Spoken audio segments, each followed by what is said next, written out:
Okay, good evening to everyone. Thank you for joining. Maybe it's I chose a good topic. This thing from the all the people that have joined. So what we're going to discuss tonight, ahead of as I'm sure everybody is aware, this Shabbat we will read in the Batei Knesset Parashat Zachor, which speaks about the mitzvah to remember what Amalek has done and the pledge to wipe Amalek off the face of the earth. And that's obviously it's always on the Shabbat before Purim because it's connected to Purim in the sense that Chazal, based on the interpretation of Chazal, Haman was a descendant of Amalek, and that's why the mitzvah of remembering Amalek is connected to Purim, and that's why on the Shabbat before Purim we read Zachor, and at least in that way fulfill also the mitzvah to remember the actions of Amalek.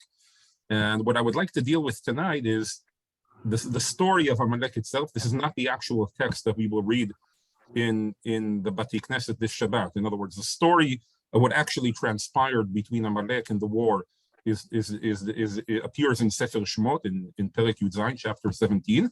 That's where the actual story is. That's actually something that we read on Purim Day. On the Shabbat before Purim, we read what appears later on in Sefer Dvarim, and that is even shorter, just the mitzvah to remember the actions of Amalek. But tonight I want to focus more on the actual story of Amalek as it's described. And nothing that I'm saying tonight is my own. It's all what I've read and learned from Rav Elchanan Samet. Just to give a bit of an explanation who Rav Elchanan Samet is. I studied by him in the yeshiva of Ma'ale Adumim. He used to give Tanakh shiurim in the yeshiva of Ma'ale Adumim. I think he still does. He's published extensively both on Torah and Tanakh, excellent books and articles. And his real innovation in the study of Torah and Tanakh is what he calls the analysis of the mivneh, the structure. In other words, what he does is that he takes each story in Tanakh. He first of all tries to see where that story starts and ends. And then he analyzes the structure of the story.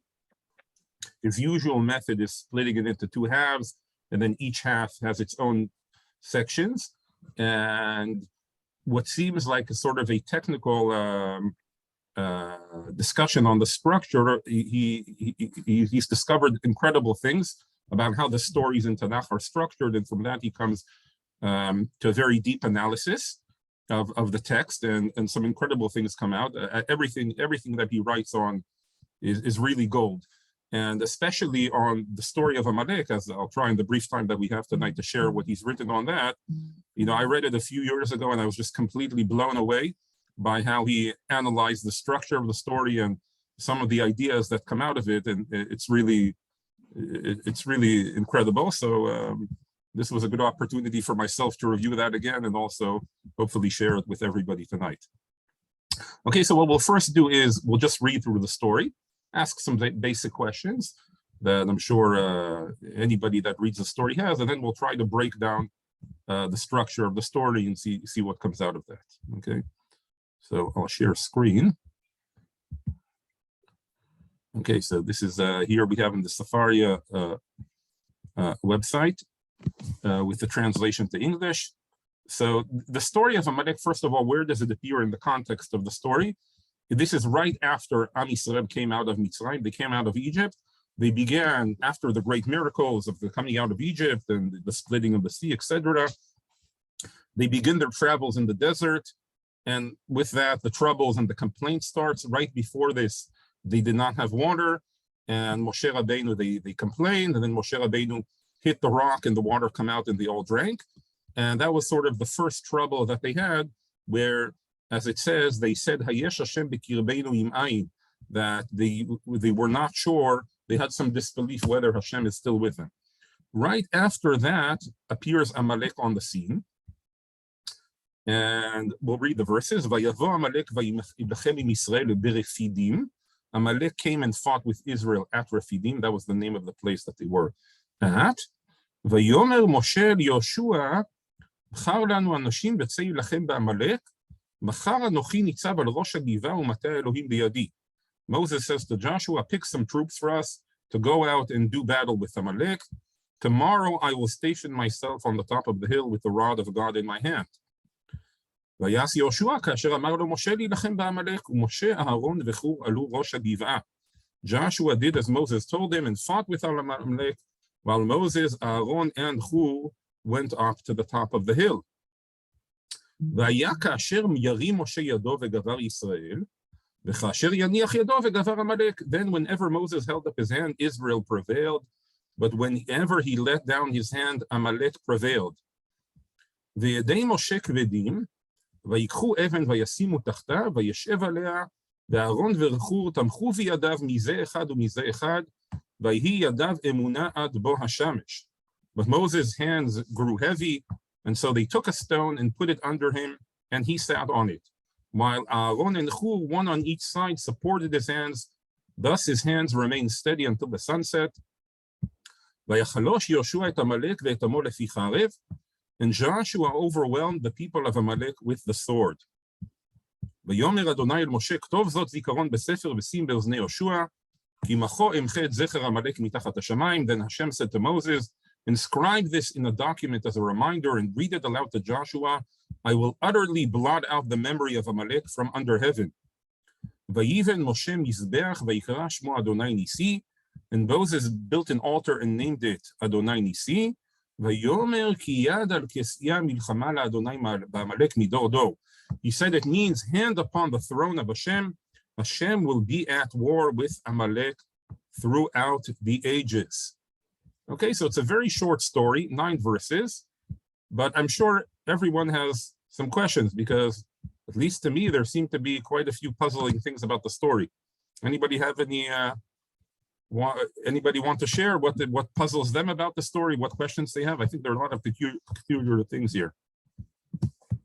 If anybody wants to, you know, what bothers you when you read the story of Amalek? What do the hands, for example, have to do with us winning or losing? What's behind it? Yeah, obviously very strange. What does it mean? That already Chazal asked in the famous Mishnah. How is Moshe lifting up his hands? How does that determine the outcome of the war? Okay, so that seems to be the crux of the war, and they had a problem because he couldn't lift his hands up, so somebody had to hold up his hands, and that's what brought about, you know, what is going on here? That's obviously very strange. Okay, what else? What other basic questions do we have about the story?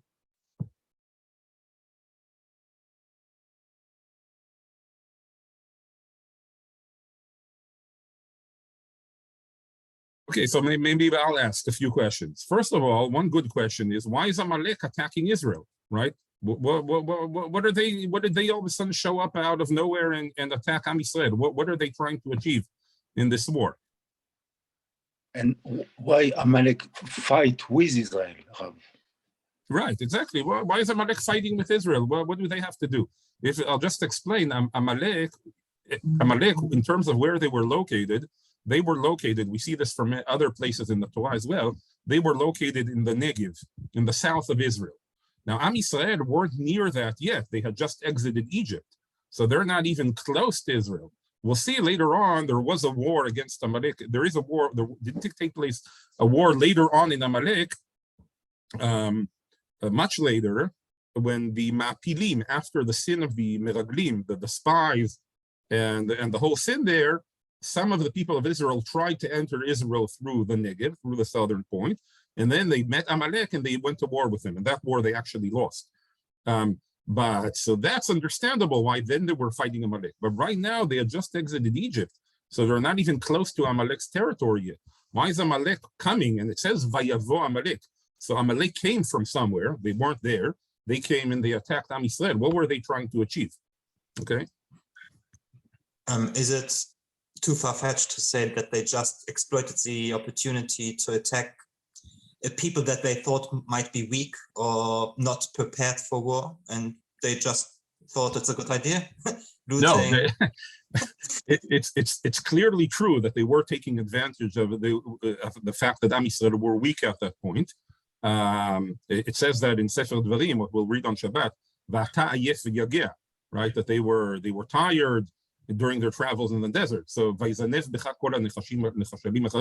they were trying to take advantage of a soft spot, of a weak spot in Am Yisrael. But the question is why? Were they trying to get some sort of booty? What were they trying to achieve? And furthermore, why, there's so many people that we fight against. Why was Amalek picked out? Milchama Hashem ba'Amalek midor dor. They know that it's for all of eternity that now Amalek, God has declared war, a perpetual war of them, for all of eternity until they're destroyed. Any memory of them will be destroyed off the face of the earth. What happened? We fought against a lot of other people along the way. Why was Amalek singled out? I mean, it's nice to have an enemy, right? We all like enemies. We like to bash Haman and Amalek, but why? What did they do to deserve this? Okay, so there are a lot of questions here. I think we could ask several other questions also. Like, for example, another question, I don't know if anybody noticed this, but why was Yehoshua sent out to lead the war? Yeshua was only chosen to be a leader at a much, much later point. Why was already here, all of a sudden, Yeshua appears on the scene and takes charge of the war? Moshe Rabbeinu could have led this war. He led other wars in the Torah. Why is Yeshua all of a sudden drawn into battle? And like you asked the correct question. Moshe is going on the hill. He's picking up his hands. What's this whole business about? I see somebody raise their hand. Somebody wants to ask something? You're on mute.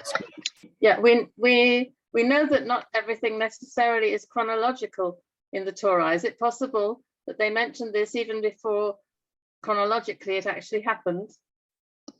It's difficult to say that here because here it says Vayilachem im Yisrael b'Refidim. So Refidim is a precise location that they were there at this point in time. In other words, after they left Israel, the whole story with the water transpired at Refidim. So it doesn't seem like this was something that happened later. It seems that, you are right that sometimes you have events that might have happened later and were put here, but it doesn't seem to be that this was one of these cases. Okay. All right. So what we'll do now, so we've asked a lot of questions. What we'll do now is try to analyze the structure of the story. And basically, we'll suggest a structure, then discard it, suggest another structure, and then discard that as well, and then go on to a third structure. Okay, so I'm just warning you ahead of what we're about to do. Okay, so let's see first of all how we can break this down into a structure. So this, I'm just following Rav Samet's article on this. It's been published in this book. You can find it online if you just search Rav Samet Milchemet Amalek. If anybody wants to read it, I highly recommend. So he says as follows. So let's try. So we had 9 verses in the story. A very simple way to break it down, if we want to create a structure, is to break it down into 3 sections. I'll show you how we do this. In other words, since we have a total of 9 verses, so a very nice structure that we could come up with is simply break it down into 3 sections of each one of 3 verses. Okay, very nice, divides up equally. What's the logic of this? The logic of this is as follows, that the first 3 verses describe sort of the events of the beginning of the war, the preparation towards the war. In other words, Amalek comes and attacks. Then Moshe says to Yeshua, choose people for us and go fight Amalek. I'm going to stand on the top of the hill with Mateh Elohim Beyadi. Oh, this is another interesting question. What is the significance of the stick of Moshe Rabbeinu that he's taking that up with him on top of the hill? And Yeshua does as Moshe says to him to go fight Amalek, and Moshe ve'Aaron v'chu v'alu rosh hagiva, and they go up. So this is all sort of the preparatory stage towards the war. Amalek attacks. Moshe gives the instructions of how to carry out the war, and they begin doing that. Second section is a description of the war itself. It starts out, Moshe picks up his hands, Gavar Yisrael, Israel starts leading, he puts down his hands, Amalek starts winning, his hands get tired, they put the rock, he sits on it, and they hold up his hands, and he holds up his hands until the sun sets, and Yoshua weakens Amalek by the sword. So that's a description of the war itself. And then the third section is the aftermath of the war. God says to Moshe, write this down in memory, put it in the hands of Yoshua, that I will destroy any memory of Amalek from under the sky. And Moshe builds an altar and calls it, names it after this miracle and after the promise of Hashem to have this eternal war for all generations with Amalek. Okay, so that's one way we could break down the story into a structure. In other words, 3 sections, each one 3 verses. What's wrong with this?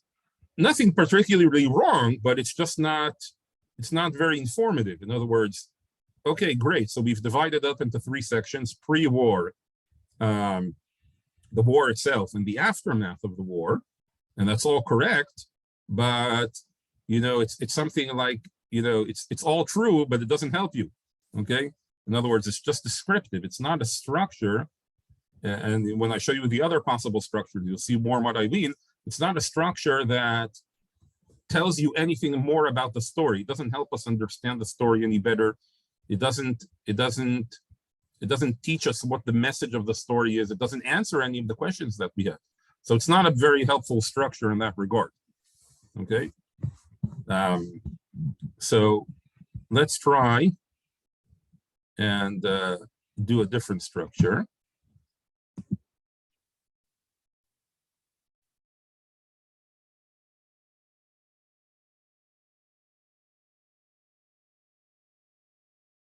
And that is, wait a second, let me just reshare the screen. Okay, so let's take down this structure and we'll try a different structure. A classical structure that Rav Samet likes to have in his stories is to have the story broken down into 2 sections, which each with subsections that are parallel. And often there's like a middle part, which is like the crux of the story. So we sort of have a buildup from one end. We have the pinnacle at the top, and then we have sort of things leading down to the end. So what's the pinnacle of this story? So he breaks it down here as follows.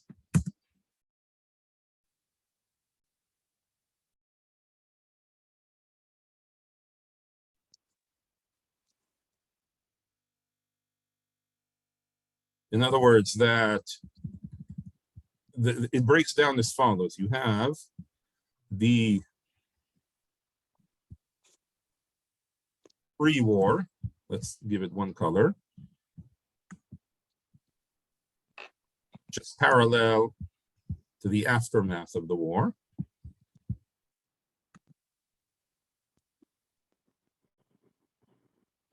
Then we have the war itself.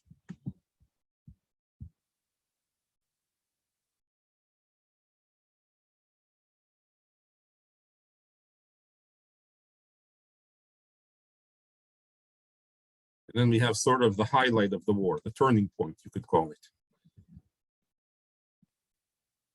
My choice of colors was so good, but let's try it out, okay? So what have we have here? We sort of have the first 3 verses, again, are the pre-war. Amalek attacks. Moshe says to Yehoshua, choose for us people and go fight Amalek. I'm going to stand on top of the hill. And Yoshua does what he says, and Moshe goes on top, okay?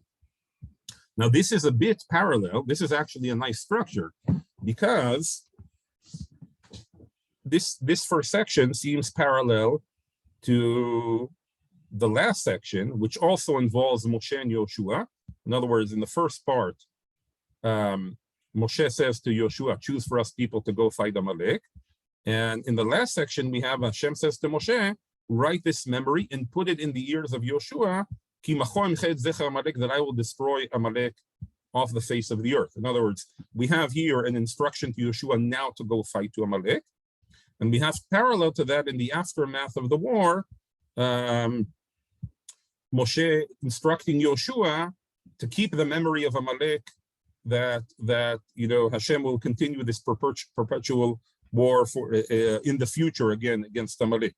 And we have also here Moshe going on top of the hill, and here Moshe also putting the altar, which again signifies the promise of Hashem fighting Amalek.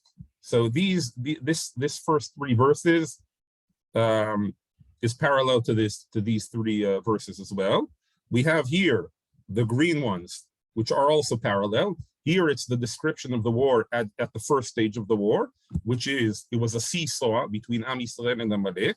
In other words, when Moshe would lift up his hands, Am Yisrael would win, and when he would put down his hands, Amalek would win. That was how the war was at the first stage, and that was why was that happening. And here we come to the pinnacle. All of this seesaw was happening. Why? Because Moshe's hands were tired. He couldn't hold up his hands for so long. And that problem was solved by Aharon and Hur supporting his hands. And that's what changed. And now, from now on, it's all changed. Now it's Vayhi Yadav Emunad Bo Hashemesh. It's not like earlier that sometimes he would lift up his hands and sometimes he would put down his hands. Now his hands are steady. They are faithful. They are up until the sunset. And now Yoshua wins against Amalek. He's able to win Amalek and by the sword.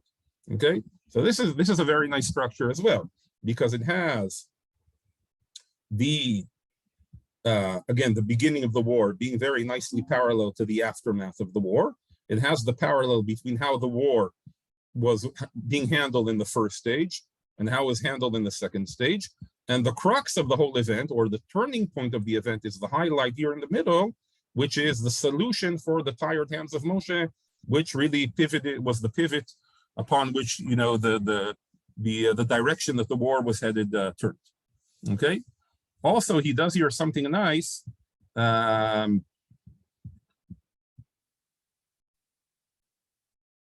something nice that he counts the words, and he counts the words that in this section, in other words, this whole section, you have 51 words. In this section, you have exactly also 51 words, okay?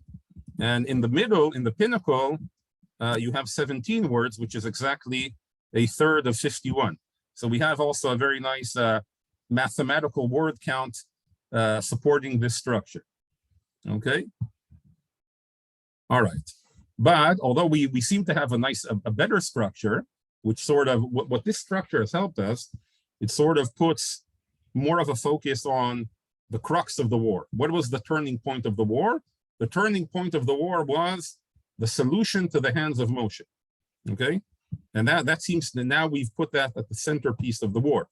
But we still haven't answered any of our questions, okay? In other words, we realize now maybe that we saw sort of the idea of the war, how it began, the importance of Yoshua to the war. That was highlighted both in the first section and at the last section.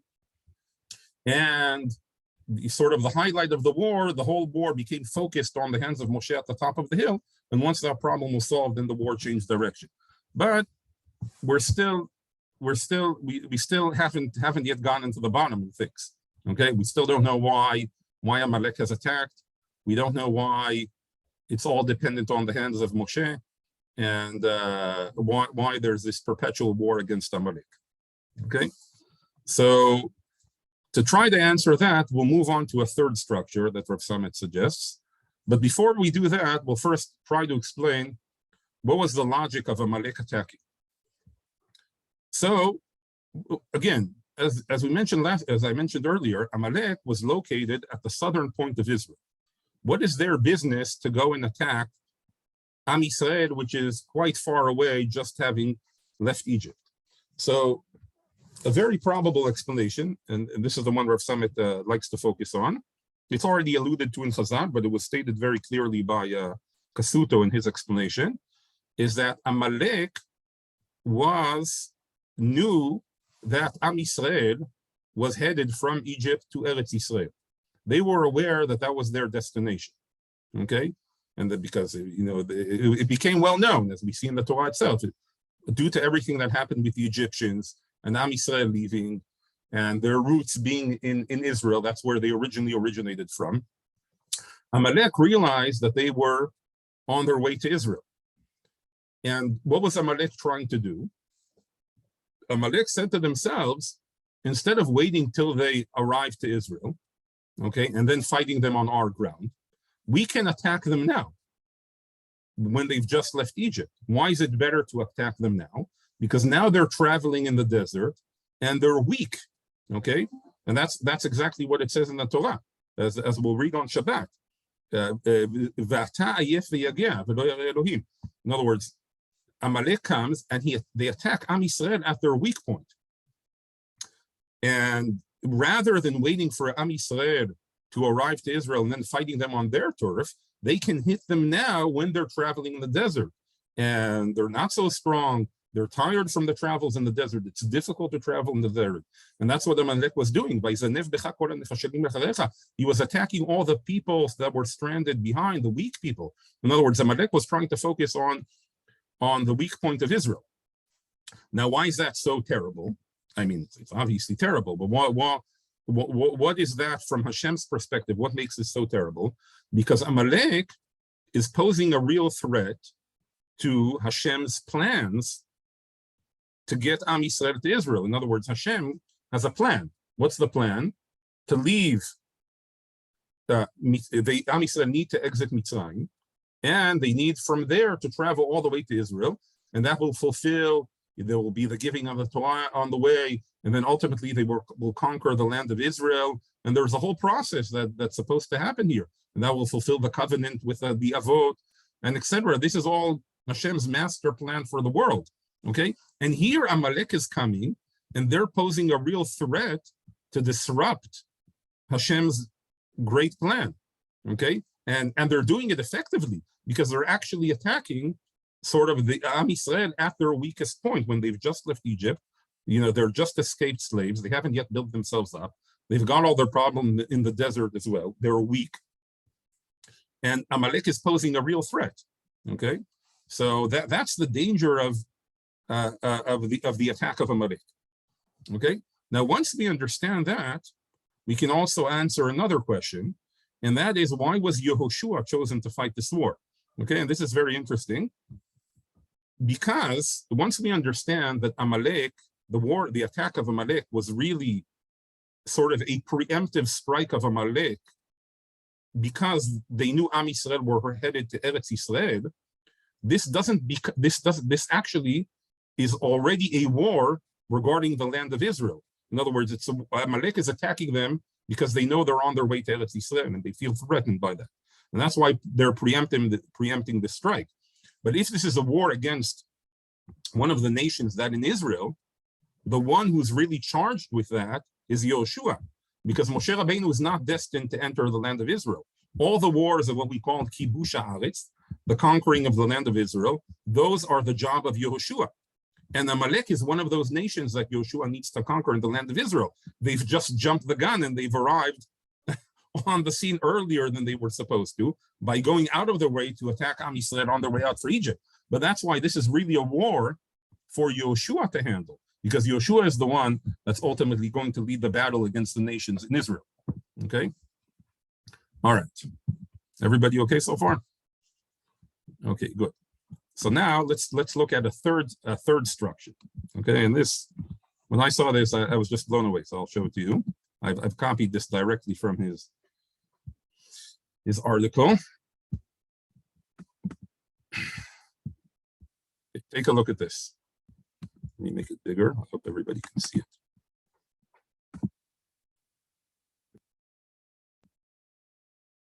Okay, what he's done here is something incredible. He's broken up not a structure based on, from this verse to this verse, from this verse to this verse. Rather, he's taken out the words and created two parallel stories. Okay, one story is what's happening on the battlefield. Okay, and the other story is what's happening on top of the hill.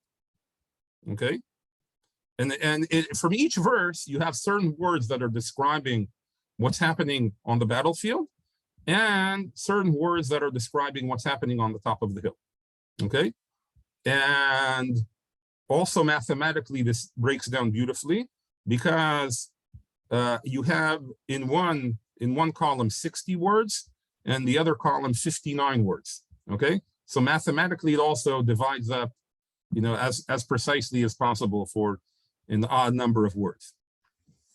Okay, and what's happening? The story that's happening on the battlefield is follows, and we're just reading now. We'll read two stories, two parallel stories. One story is on the battlefield, and it says, "Vayavo Amalek vayilchem im Yisrael b'Fidim." So Amalek comes in wars with Am Yisrael and Fidim. Moshe says to Yoshua, "Go and choose for us people and go fight Amalek." Yoshua goes out and says, as Moshe told him to go fight Amalek. The Gavar Yisrael, Am Yisrael is winning the war. The Gavar Amalek is winning the war. And then Vayachalosh Yoshua et Amalek v'tamolechit charev. Ultimately, Yoshua weakens Amalek and his nation by the sword.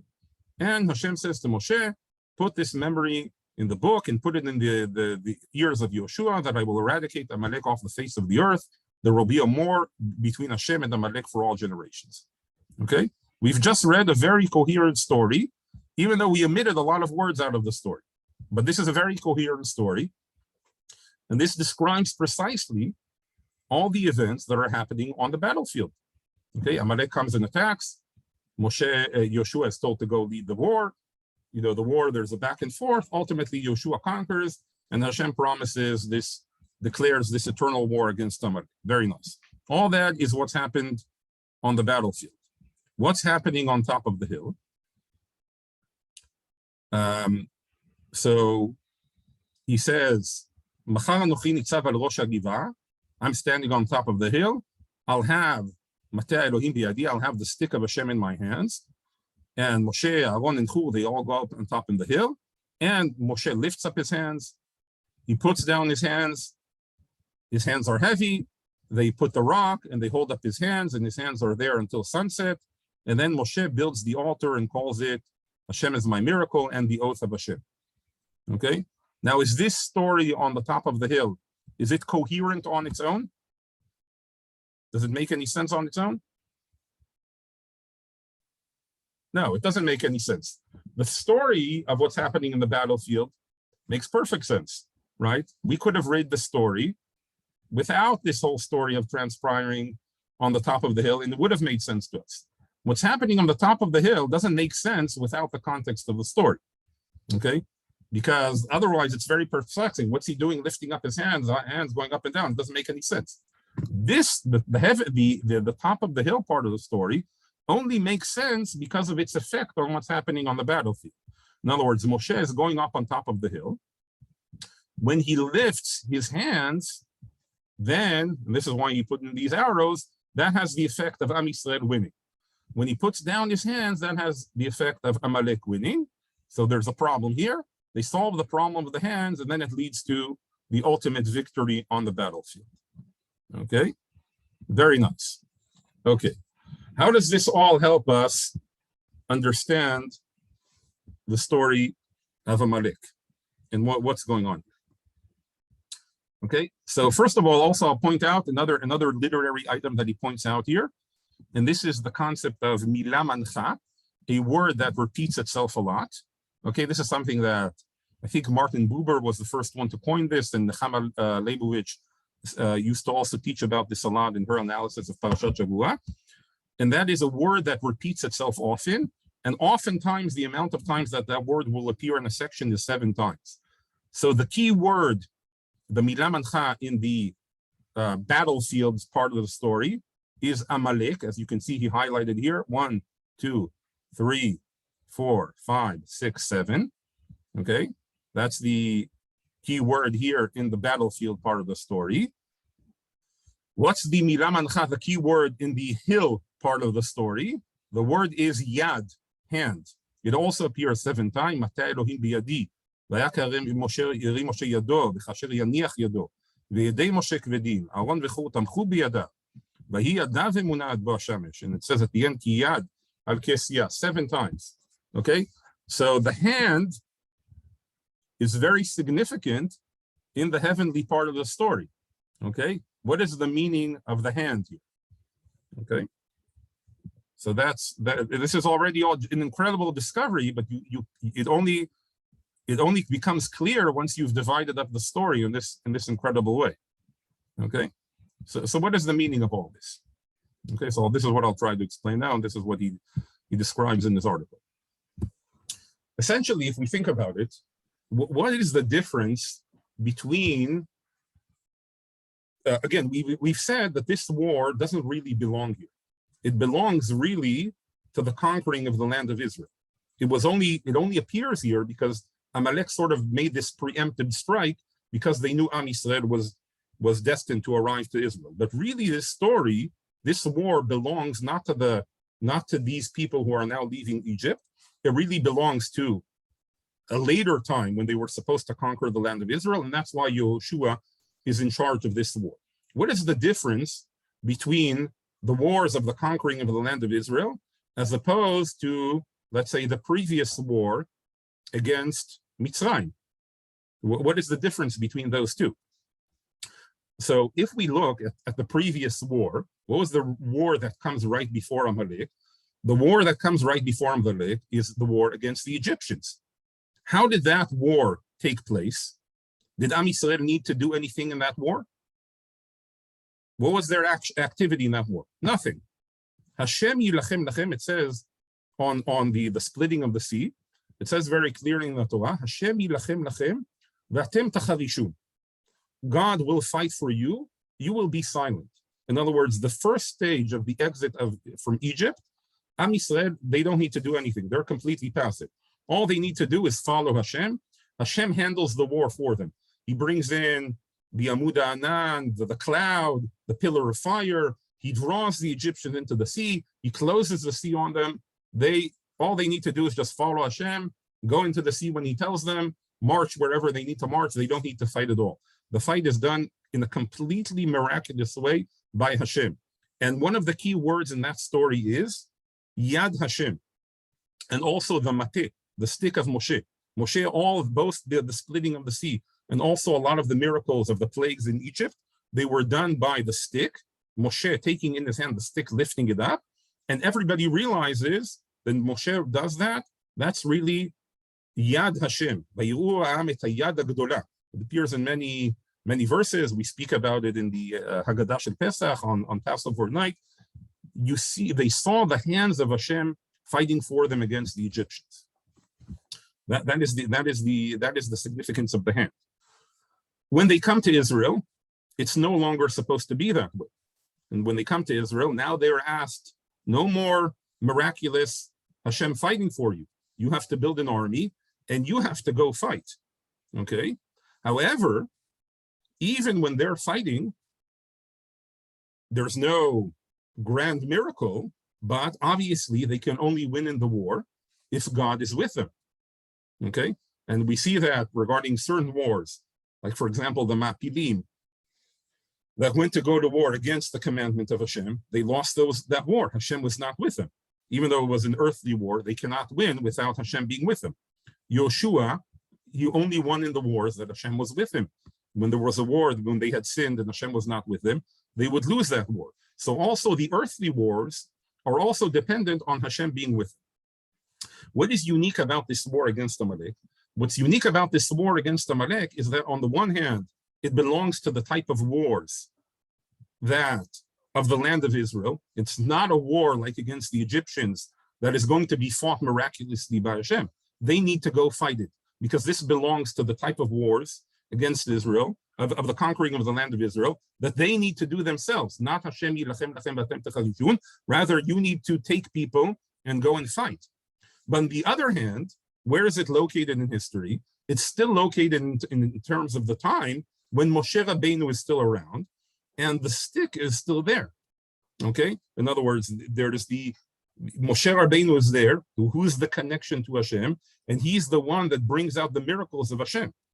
So what happened here in this story is something fascinating. This story was an opportunity to demonstrate how even the earthly war is completely dependent on whether Hashem is with you or not.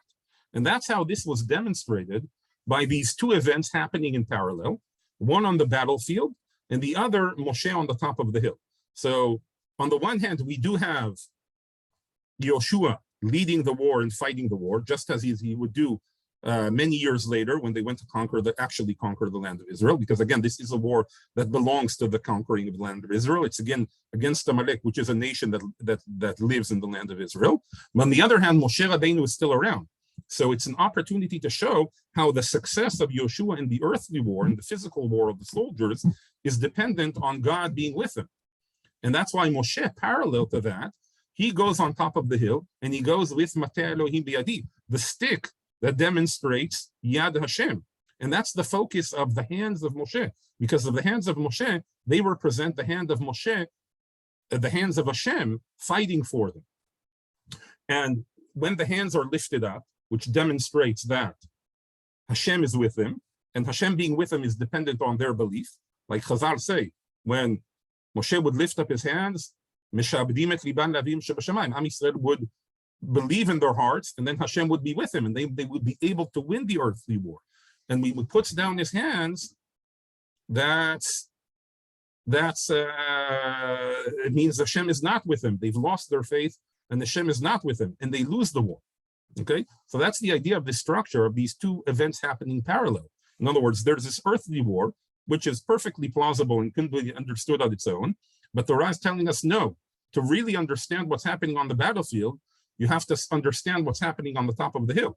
And what's happening on the top of the hill represents whether Yad Hashem is with them in this war or it's not. And when the hands are lifted up, it is with them. They have the belief in Hashem, and Hashem is with them, and they are winning the war. And when the hands are coming down, Hashem is not with them, and they're losing the war. Ultimately, the hands remain up. His hands are held up. The faith is restored. Hashem is with them, and that's how they're able to win back down on the battlefield against Amalek. And that's the message of these two events happening in parallel. Just one last point. Why then, very quickly, why then is this a war for eternity? Okay, so this is something interesting. What happened in that generation, in that time period, when Am Yisrael, from when they left to Egypt until they came to Israel, that determines the eternal status of all the nations that they encountered. Okay, and we have mitzvot, just like we have a mitzvot of Amalek to fight them for eternity. We also have mitzvot against other nations, like for example, the Egyptians or the Adumim and the Moavim, who also we have grievances against. There are also commands regarding them. If one of them convert, they can't marry, and they're all. In other words, since this is sort of the most critical part in history of God's plan that's being set in motion, the Yetziat Mitzrayim, and then ultimately Matan Torah, and then Israel. What happens in this generation? That declares the internal status of the nations. In other words, this is sort of a critical time in history that determines the fate of these nations for generations to come. Not just Amalek, also for Mitzrayim, for the Adumim, the Moavim, whoever Am Yisrael encountered along the way. Because Amalek, out of all the nations, posed the most greatest threat to the plan of Hashem to get Am Yisrael from Egypt to Eretz Yisrael by attacking this plan at its weakest point. And anybody will tell you, anything that you do is only as strong as its weakest point. That's why Amalek posed the greatest threat. And because of that, Amalek got this infamous title of being the arch enemy of Israel, that the war will be against him for eternity. Okay, any questions or comments? Fascinating. Very good. Thank you. Thank you. I'll put here in the chat box anybody who wants. Can I ask a quick question? Yeah, please. Is there any way, or do you know about any way to explain the lifting of the arms to be understood, not literally, but metaphorically? Is there something like this? Or, I mean, it sounds from the context that it's really literally lifting or, how do you say, supporting the arms of Moshe Rabbeinu literally, but maybe it could be in metaphor for something else. No, it could have happened physically, but certainly it's what's behind it. In other words, that's already what Chazal said. The lifting of the hands significance is that when he would lift up the hands, Am Yisrael would have that emunah, as opposed to what they said earlier, Hayesh Hashem b'kirbeinu imayin, That's what they had earlier. Now they need to restore that faith. If they have that faith, which is signified by Moshe is lifting up the hands or caused by it, I don't know, however you want to say it, then once Moshe's hands are lifted up, then God sends his assistance to them, but not in a miraculous way, like was previously in Egypt, by doing some unbelievable miracles, but rather giving them the strength to overcome their enemies. And it could have happened physically, but it doesn't happen. You lift the hands, and it represents the connection to Hashem, which gives them the ability then to win in the war.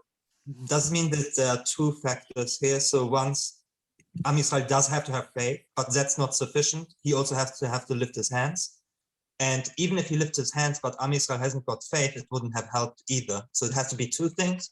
No, again, Moshe lifts his hands. Again, think about the context. When Moshe lifted his hands all throughout the period, they suddenly get faith just by him lifting hands? No, he would do this all the time. He would take the stick, right? He put the hands on the Nile, it turns to blood. He put the hands on the Nile, the Tzfardim come out. He puts the hands on the sea, it splits, right? Yes. So he's always doing this, lifting up the hands. But here, when he lifts up the hands, nothing is happening miraculously. What's happening is Am Yisrael is winning. So he lifts up the hand, they see that. They have faith in Hashem, that Hashem is going to give them the power. It's no longer he lifts up the hand and Hashem is now doing something miraculously. It says lifting up the hands. They need to internalize that the lifting up the hands signifies that Hashem is with them. And once they believe in that, they're actually able to win. Because their winning in the war is dependent on their belief in Hashem. It's nice to have, the military and the technology, but that's not what's going to win for you. Okay? It's like David and Goliath. He says, you might have everything. You're bigger, you've got all the armory and everything, but it doesn't matter. Hashem is with me, so I'm going to beat you. Okay? And that's the message here as well. And that was demonstrated by the connection with the hands on the. But is it not a bit superficial that Am Yisrael needed something like Moshe Rabbeinu lifting his hands? I mean, no, they had to have that. Again, this was the nation. Until now, that's all they had. Moshe lifted up his hands, and everything happened from that. They didn't need to do anything. Now he lifts up his hands, and they need to fight. That's the message of the story. Okay. Yeah. Can I ask? The war always against Amalek. Where is it now? Is it against anybody who is against, anti-Semitic? Where is it now forever? Yeah, it's a good question. I'll tell you why. Because basically, even according to Halacha, all the other nations like the Shivat Amamim and Ammonim and Moavim and Mitzrim, according to Halacha, all those nations don't exist anymore. Chazal say, Sancheriv was one of the Assyrian kings, and basically we know that historically, I think we discussed this in our Shiurim on Yeshayahu, right? The method of the Assyrians was to take nations, move them around, shuffle them around. From then, all the nations of the world got mixed in. Everybody's lost their identity. We don't have nowadays halacha. The restrictions on Moavim, Adomim, Mitzrim marrying, even after they convert, don't exist anymore because all the nations have been mixed together. What about Amalek? Amalek is a very interesting story because Amalek, if you read carefully the Rambam, he seems to think that Amalek still exists. The Rambam says in several places, we hope that Hashem will eradicate Amalek soon. The problem is that what is the Rambam talking about? We don't see Amalek exist anymore, okay? So because of that question in the Rambam, there are certain people who have claimed, like you just said now, I think this is often attributed to one of the Soloveitchiks, I don't remember which one, that maybe the Nazis represent Amalek. Anybody who takes a very strong anti-Semitism represents Amalek. To me, that sounds a little bit of a drasha rather than pshat. So who knows? Maybe Amalek doesn't exist anymore. Maybe somehow the Rambam thought it somehow does still exist, but we don't know of where it exists. But as a midrash, you could say maybe it refers to our current enemies, but that's more of a drash rather than halacha, I would say. Thank you. Anybody else? Rabbi Dayan, concerning Yes. the war, when Moshe put his hand up and they're winning, why couldn't he hold his hand up by himself all the time? Why does he need support? I thought his strength is unlimited. Yes, actually, Rav Samet in his article claims that it's very specific why, again, that's why I recommend actually reading the article itself. He claims that Aharon and Hur, their support is actually critical, because I'm just trying to find it quickly in the article. I think what he says there, that Aharon represents the kehuna. Obviously, he's the Kohen Gadol. He's going to start the kehuna, the priests who would lead Am Yisrael spiritually. And Hur is from the tribe of Yehuda, who will be the kings will come out of the Yehuda, will be the leaders. So again, the idea is that Moshe can't do it on his own, because again, this is sort of a vision into the future. The leaders, right now, Moshe Rabbeinu is the leader, but the future leaders of Am Yisrael are going to actually be, besides Yoshua on the battlefield, who's going to be for that generation of conquering Israel, the leaders will be Aharon, representing the future Kohanim, and Hur, representing the tribe of Yehuda, which will also be the ones to lead Am Yisrael for afterwards. They will, the kings like David Amalek and so on will come from Yehuda. And that's why they were the ones to hold up the hands of Moshe. So it could be that that's the significance of that as well. If he holds such a high position, or there'll be all the kings coming from him, how come he's been killed in the Egel? Yeah, okay. Then it's not that everything went smoothly after this story. Okay, the story ended up nicely, the battle of Amalek, but that didn't solve all the problems of Am Yisrael. They had Chet HaEgel, they had Chet HaMereglim, they had many other stuff. There are many other challenges to deal with. That's for sure. But in this story, that's the message. Mm-hmm.